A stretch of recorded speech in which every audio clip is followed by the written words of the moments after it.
Acara ini dipersembahkan oleh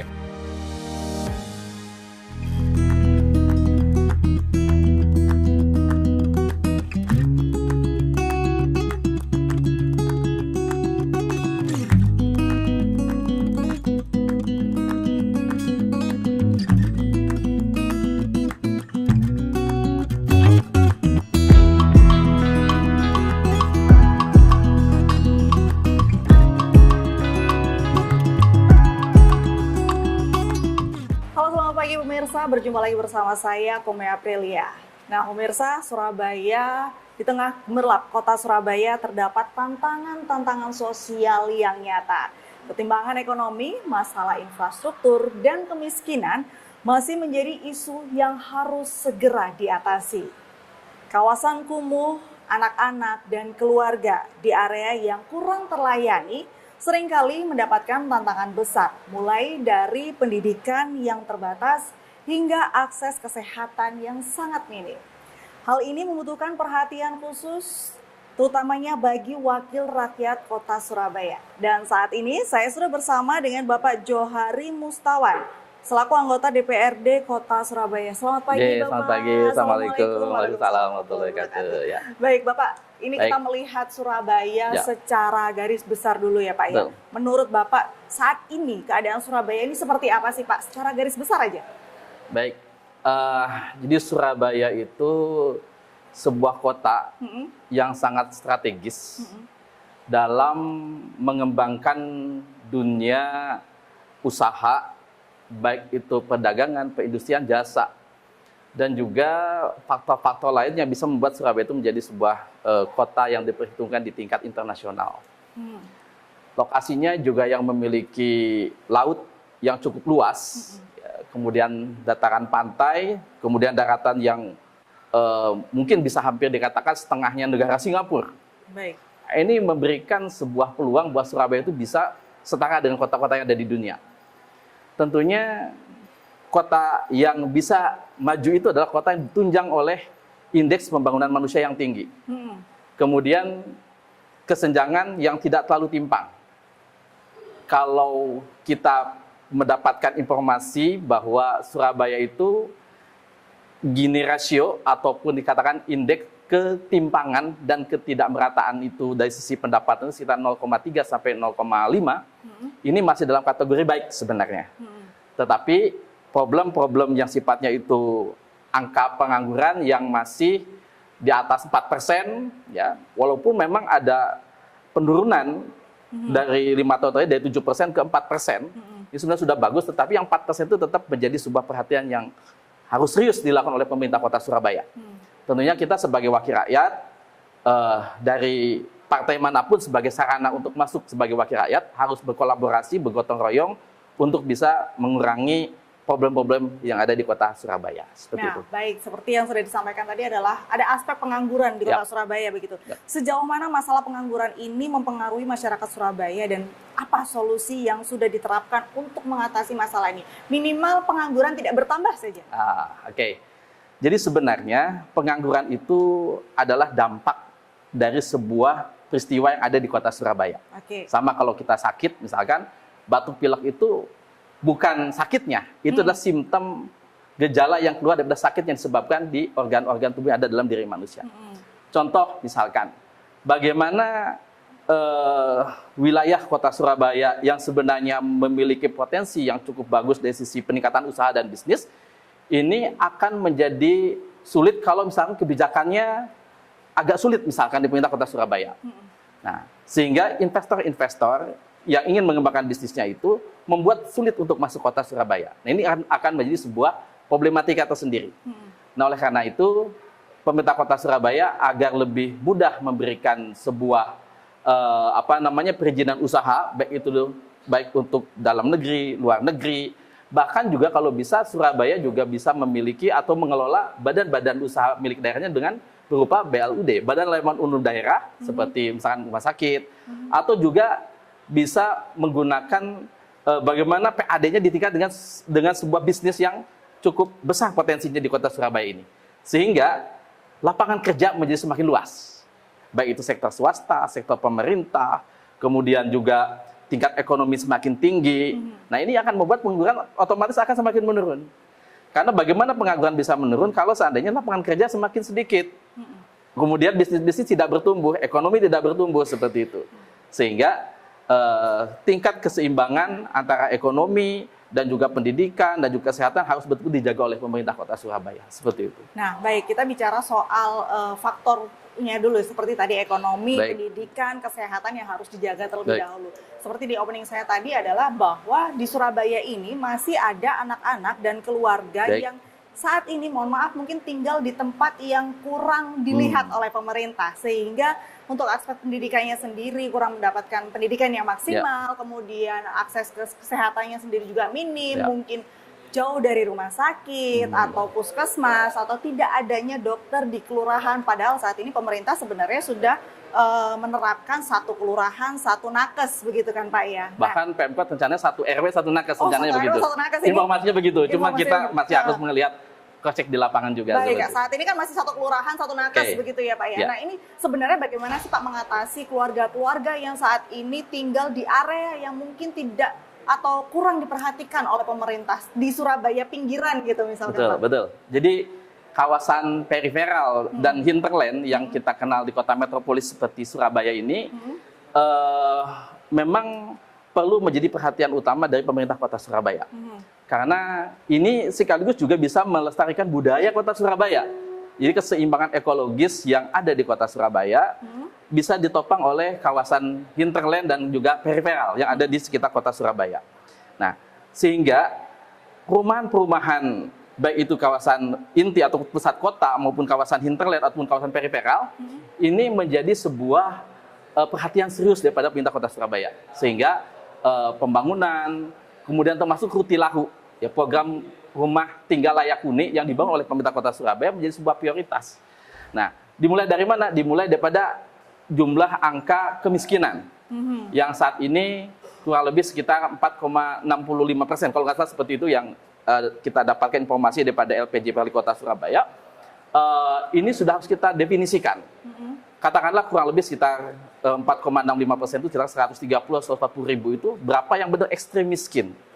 Nah, juga harus dipetakan juga bahwa jumlah yang miskin itu berapa lama dia tinggal di Kota Surabaya. Jangan sampai terus orang datang ke Surabaya malah menambah angka kemiskinan. Nah, karena bukan menambah lapangan kerja, tetapi yang datang adalah malah menambah angka kemiskinannya dari Kota Surabaya. Sehingga pemerintah harus membuat sebuah kebijakan prioritas terhadap warga Surabaya yang sudah bertempat tinggal sekian tahun misalkan. Yang dari sisi pendapatan, dari sisi ekonomi masih sangat rendah.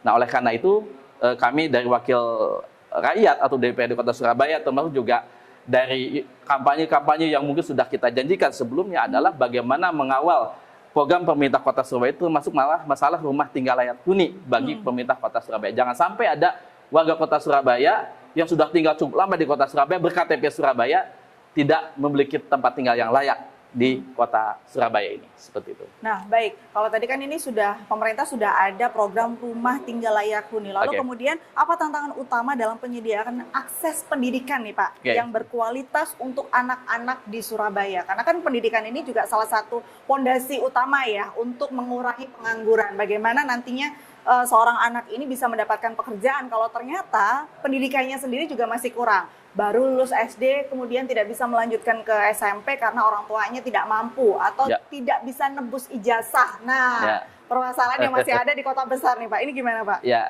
jadi memang sebenarnya kalau dilihat dari rata-rata lama sekolah itu sudah cukup mendekati angka 12 tahun. Jadi kalau kemarin masih sedikit di bawah 10 atau hampir 11 tahun.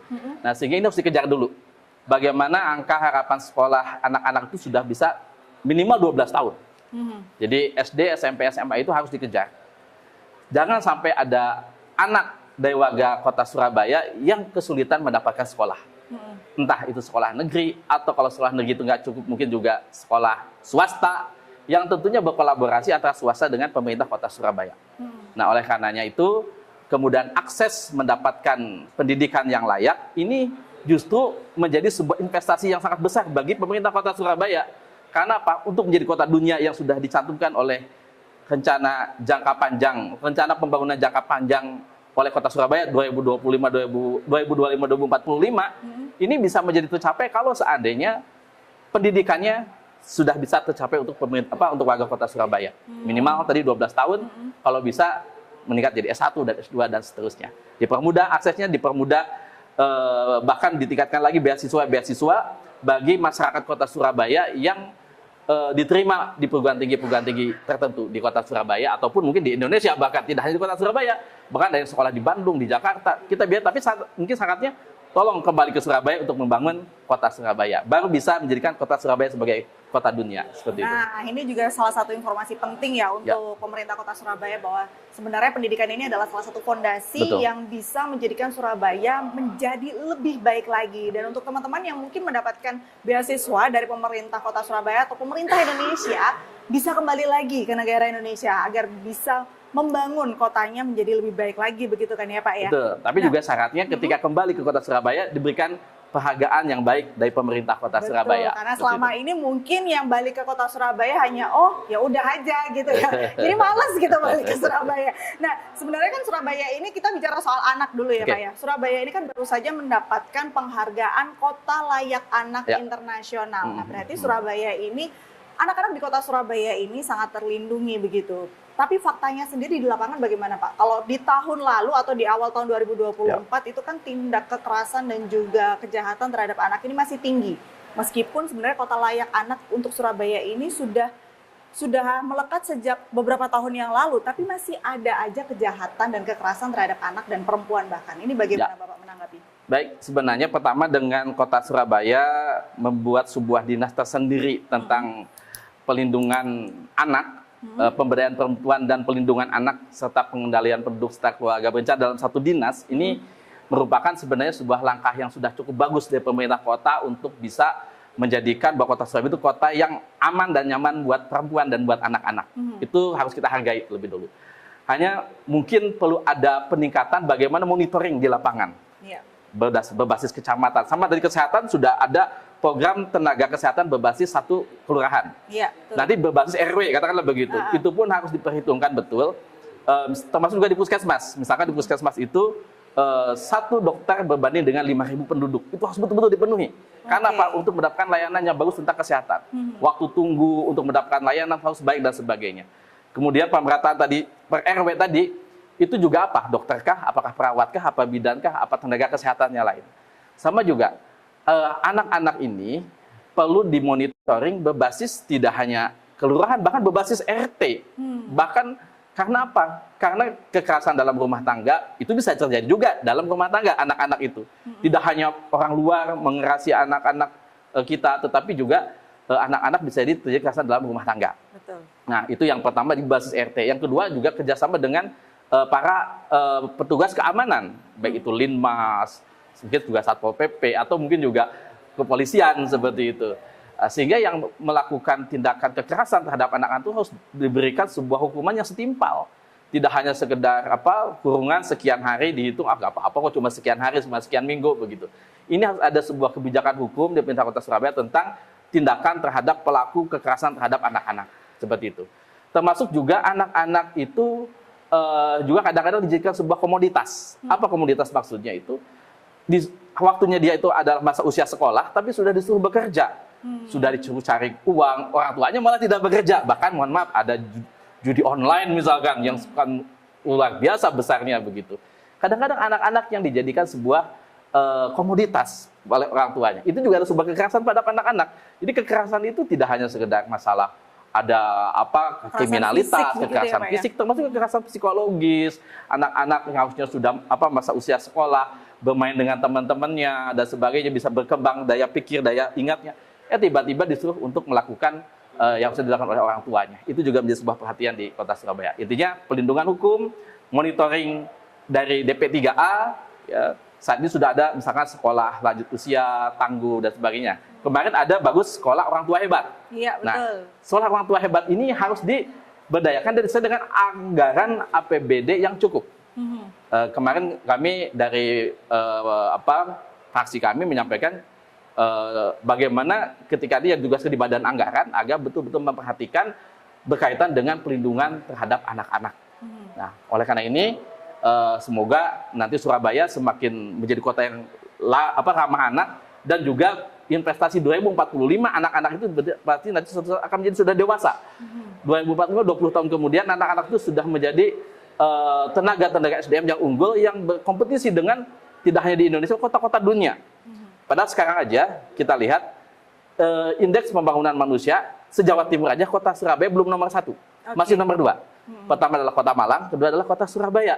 Nah, di Jawa Timur aja kita nomor 1, di Indonesia itu harus nomor 1, baru kita bisa menjadi Surabaya kota dunia, seperti itu. Mulai daripada apa? Anak-anaknya, pemberdayaan perempuan, dan juga orang tua, ayah-ayahnya adalah orang tua yang bisa memberikan kontribusi terbaik buat pembangunan kota Surabaya dengan tidak menganggur tentunya, seperti itu. Bisa dengan meningkatkan wirausaha, UMKM bisa digerakkan. Nah, UMKM yang berbasis apa? Berbasis kepada pengembangan wirausaha bagi penduduk kota Surabaya. Saya kira itu. Baik, kita membahas sedikit tentang sekolah orang tua hebat yang baru saja dilaksanakan oleh pemerintah kota, dan bahkan orang tua ini melakukan wisuda begitu kan Pak ya, di Balai Kota Surabaya beberapa waktu yang lalu. Ini sebenarnya tujuan dari sekolah orang tua hebat ini apa? Kemudian apakah setelah mereka orang tua yang sudah lulus ini akan ya sudah aja lulus, atau akan ada pembinaan lagi lebih lanjut begitu Pak? Ya, pertama kalau saya lihat di lapangan, tentunya dengan berbagai kelebihan ya, saya akan lihat di sisi kekurangannya, bahwa sekolah orang tua hebat rata-rata diikuti oleh ibu-ibu. Iya, betul. Bapak-bapaknya nggak ikut. Iya. Padahal pemegang kebijakan dalam rumah tangga itu adalah juga sebagian besar adalah bapak-bapak. Nah, ini yang harus jadi perhatian, bagaimana sekolah orang tua hebat itu bisa diikuti oleh bapak-bapak juga. Ya, sehingga ibu-ibunya ikut, bapak-bapaknya juga ikut. Sehingga dengan kolaborasi antara bapak-bapak dan ibu-ibu itu, karena Allah bagaimana sebuah negara yang kuat dengan fondasi yang kuat dimulai daripada keluarga yang kuat.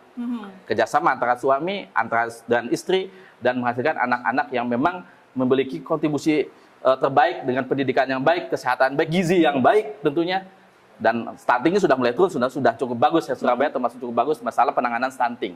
Tetapi jangan lupa bahwa stunting itu tidak hanya sekedar disebabkan oleh gizi yang buruk, juga oleh penyakit-penyakit infeksi lainnya yang tentunya kolaborasi dengan bidang dinas kesehatan seperti itu. Nah, oleh karenanya sekolah orang tua hebat ini harus diikuti oleh bapak-bapak juga. Kemudian yang kedua, setelah wisuda kalau bisa ada penghargaan bagi yang sudah mengikuti ya. Penghargaan itu tidak harus dalam berupa uang, misalkan diberikan sebuah beasiswa buat anak-anaknya, misalkan gitu. Oh, sudah ikut nih, berarti orang tuanya konsen. Anak-anaknya kasih beasiswa, entah pemuda tangguh atau beasiswa untuk ke perguruan tinggi, atau mungkin hal yang lebih besar lagi, sehingga orang tuh termotivasi untuk ikut sekolah orang tua hebat. Saat ini kan kadang-kadang mohon maaf agak sedikit dipaksa oleh RT-nya gitu kan, oleh RW-nya, oleh penggerak PKK ya, bukan tidak semua ya, tapi ada yang masih seperti itu, hanya sekedar demi tegaknya program ini. Program ini memang di awal harus dipaksa, tetapi lama-kelamaan ketika setelah dipaksa menjadi sebuah kebutuhan dan kebiasaan yang baik di tengah masyarakat kota Surabaya, saya kira. Baik, kalau tadi dibahas bahwa sekolah orang tua hebat ini hanya diikuti oleh ibu-ibunya saja. Sebagian besar ya. Sebagian besar begitu ya Pak. Mungkin ini juga sebenarnya faktor utamanya kenapa bapak-bapak tidak mengikuti, karena memang sekolahnya ini diadakan di jam kerja begitu Pak. Iya kan Pak ya, kalau yang saya tahu kan ini ibu-ibu sekolahnya di saat jam kerja, bahkan di saat anak-anaknya sekolah, oh ibu-ibunya nganggur, ya udah ibu-ibunya ikut di sekolah orang tua hebat. Tapi kan bapaknya lagi kerja. Gitu. Ini mungkin bisa menjadi salah satu masukan juga untuk pemerintah kota Surabaya, bahwa sebenarnya sekolah orang tua hebat yang menjadi orang tua itu tidak hanya ibunya saja, tapi bapaknya juga. Jadi mungkin bisa menyediakan waktu untuk bapak-bapak ini bisa mengikuti sekolah orang tua hebat di luar jam kerja bapak-bapak yang semestinya. Ibu-ibunya mungkin nganggur di rumah, tapi kan bapaknya lagi kerja, gitu ya Pak ya. Betul sekali. Salah satu masukan untuk pemerintah kota Surabaya dan bagi ibu-ibu yang sudah mengikuti sekolah orang tua hebat yang kemarin sudah diwisuda, semoga semua ilmu yang telah didapatkan ini bisa tersalurkan dengan baik ke anak-anak begitu ya Pak ya. Baik. Kemudian bagaimana dengan anak muda di Surabaya saat ini Pak, anak-anak milenial, anak-anak Gen Z yang saat ini mungkin bukan hanya mendengarkan dari ibunya saja, tapi sudah melihat dunia luar. Anak milenial dan Gen Z ini kan sekitar SMP, SMA dan juga kuliah begitu ya Pak. Yang dilihat bukan hanya pendidikan dari rumah saja, tapi di dunia luar juga. Nah, ini bagaimana nih Pak menghadapi mereka supaya mereka ini tidak hanya melihat, tidak hanya menelan mentah-mentah hal-hal negatifnya, tapi ketika melihat hal negatif, mereka masih bisa menelaah begitu ya, dan belajar, oh ternyata ini negatif, harusnya seperti ini. Ini bagaimana Pak? Ya, pertama anak muda itu hidup di era teknologi. Beda mungkin dengan kalau dulu kan milenial sama era kolonial, katanya begitu. Nah, kalau hidup di era teknologi, maka jangan sekali-kali anak itu dihambat untuk beradaptasi dengan teknologi. Yang harus kita lakukan adalah bagaimana memfasilitasi teknologi yang berkualitas, teknologi yang memberikan persepsi positif buat anak-anak. Sehingga anak-anak itu dengan teknologi itu semakin bisa tercerahkan pola pikirnya, daya pikirnya, mindsetnya, dan utama juga bagaimana cara pandang anak-anak terhadap kondisi yang ada di kota Surabaya itu sangat penting. Pertama itu teknologi. Yang kedua, anak-anak juga membutuhkan sebuah pengakuan sosial, sehingga perlu difasilitasi sebuah komunitas anak yang suka budaya, budayanya kita buka seluas-luasnya. Kemudian juga seperti yang saya sering keliling kebetulan saya dari Dapil 5 Kota Surabaya berkeliling, bagaimana anak-anaknya itu kan tadi suka tentang teknologi. Kita melihat, oh suka Mobile Legend. Kita lihat, oke, kita buat pertandingan Mobile Legend, tapi catatannya adalah tidak boleh keluar kata-kata yang kasar. Nah, itu sudah kita batasi dan sebagainya. Dan tentunya berjalan dengan baik. Kemudian tadi tentang budaya. Ternyata ada sebuah daerah di salah satu di Kecamatan Tugu Pakis, ternyata dia anaknya berprestasi untuk tari remong. Nah, ini kan harus kita fasilitasi sehingga budaya itu bisa berkembang. Tadi yang saya sampaikan, yang namanya kota Surabaya itu maju, kemudian humanis, ya. Humanis itu artinya kan juga menjaga sebuah keseimbangan ekologi termasuk dan berkelanjutan. Maju, humanis dan berkelanjutan. Kemudian dicapai dengan kondisi iklim gotong royong. Gotong royong mewujudkan kota Surabaya yang maju, humanis dan berkelanjutan. Salah satunya berkelanjutan adalah keseimbangan ekologi. Ekologi itu tidak hanya lingkungan, termasuk juga keseimbangan budaya. Jangan sampai budaya, mohon maaf, budaya barat masuk seluas-luasnya ke sini. Dari, mohon maaf, sekarang senang drama Korea, misalkan begitu. Ternyata ketika saya lihat anak-anak tampil ludruk, misalkan. Anak kecil saya waktu di Asam Rowo, saya melihat anak tampil ludruk. Ternyata tidak kalah dengan drama-drama Korea, seperti itu. Nah, hanya belum terpublikasi dengan baik. Nah, sehingga anak-anak muda itu ketika perlu pengakuan secara sosialnya, nah, yang suka budaya, yang suka olahraga, misalkan.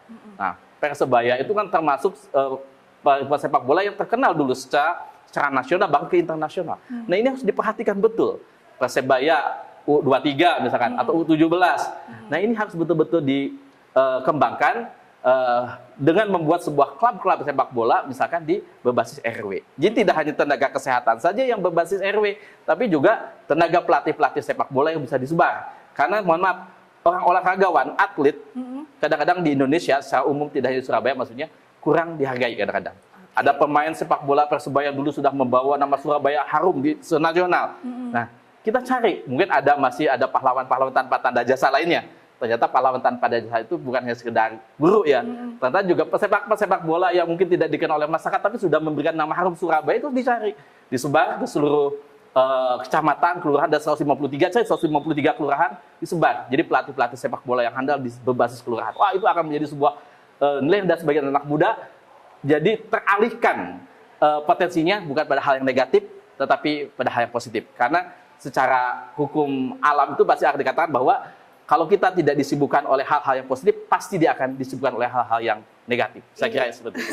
Betul sekali. Ya. Nah, apalagi kan sekarang ini dunia digital ya Pak ya. Anak-anak sangat senang sekali dengan dunia digital dan otomatis orang tuanya juga harus belajar dan mengikuti perkembangan digital saat ini. Karena kita sebagai orang tua juga pasti harus mengontrol gimana caranya supaya anak-anak ini tidak hanya melihat digital ini dalam sisi negatif. Karena kalau kita bicara soal digital, hal-hal negatif itu sangat mudah disebarluaskan, begitu ya Pak ya. Nah, ini juga salah satu peringatan ya untuk orang tua di Kota Surabaya supaya lebih maju lagi, lebih terbuka lagi dengan perkembangan digital saat ini. Dan juga masukan untuk pemerintah Kota Surabaya agar bisa mewadahi apa minat dan bakat anak-anak di Kota Surabaya, karena anak-anak milenial dan Gen Z ini butuh untuk diapresiasi begitu ya Pak ya. Betul. Termasuk ruang-ruang publik ya, untuk misalkan wifi gratis misalkan. Itu dengan catatan nanti dipantau terus gitu kan.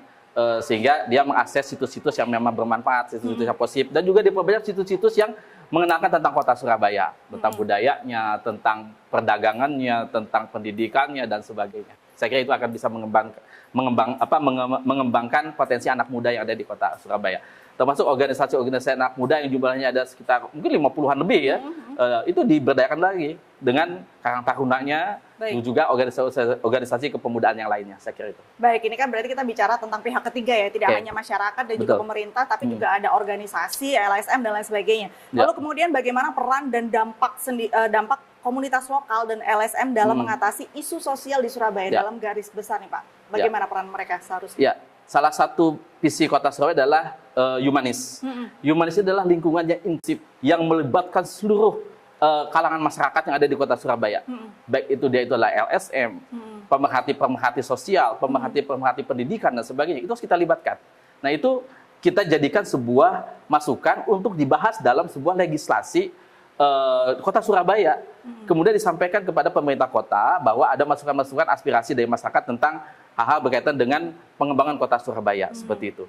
Dari LSM, entah dari organisasi-organisasi yang saya kira bisa membangun kota Surabaya. Karena kita harus menyadari bahwa Surabaya itu tidak bisa dibangun dengan satu kelompok orang, tidak bisa. Dia harus berbagai kelompok, berbagai organisasi, berbagai partai politik gitu yang saat ini juga sedang kita membahas nih calon pemimpin kota Surabaya ke depan kan 2024-2029. Nah ini juga tidak terlepas daripada bagaimana masukan-masukan dari seluruh komponen komunitas LSM, juga komunitas organisasi yang ada di kota Surabaya. Contohnya apa? Kita melakukan hearing. Kita kalau reses itu tidak hanya berbasis teritori aja, juga berbasis tentang komunitas. Kita undang LSM yang ada di kota Surabaya, kita minta masukan-masukan tentang pembangunan kota Surabaya, mengentaskan kemiskinan, masalah-masalah sosial. Saya yakin itu akan memberikan sebuah pemerataan aspirasi dari seluruh komunitas yang ada di kota Surabaya. Sehingga Surabaya itu akan maju sebagai kota yang humanis itu tadi, yang sangat memperhatikan aspirasi-aspirasi yang ada di kota Surabaya, saya kira. Baik, terima kasih Bapak atas waktunya. Masya Allah, ini banyak banget masukan ya Pak ya, untuk anak-anak, untuk orang tua, juga untuk pemerintah kota Surabaya. Semoga nanti ke depannya Surabaya ini bisa menjadi lebih baik lagi ya Pak ya. Dan masukan buat teman-teman anggota Dewan, mari kita wujudkan menjadi mitra pemerintah kota Surabaya dan mewujudkan pembangunan kota Surabaya yang berkelanjutan. Kita sama-sama membuat sebuah visi yang besar tentang kota Surabaya, sehingga mari kita bersatu ber-50 untuk membersamai Pemkot dalam membangun kota Surabaya yang maju, humanis, dan berkelanjutan. Saya kira itu. Baik, terima kasih Bapak. Baik pemirsa, itulah tadi pembicaraan saya dengan Bapak Johari Mustawan, anggota DPRD Kota Surabaya. Dan untuk mengatasi masalah sosial di Surabaya merupakan upaya bersama dari pemerintah, masyarakat, kemudian juga sektor-sektor yang terkait. Dengan sinergi yang baik dan komitmen yang kuat dari semua pihak, kita berharap Surabaya dapat bergerak menuju masa depan yang lebih inklusif dan sejahtera. Baik, terima kasih Bapak. Terima kasih. Dan saya Kome Aprilia pamit undur diri. Wassalamualaikum warahmatullahi wabarakatuh. Sampai jumpa.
Acara ini dipersembahkan oleh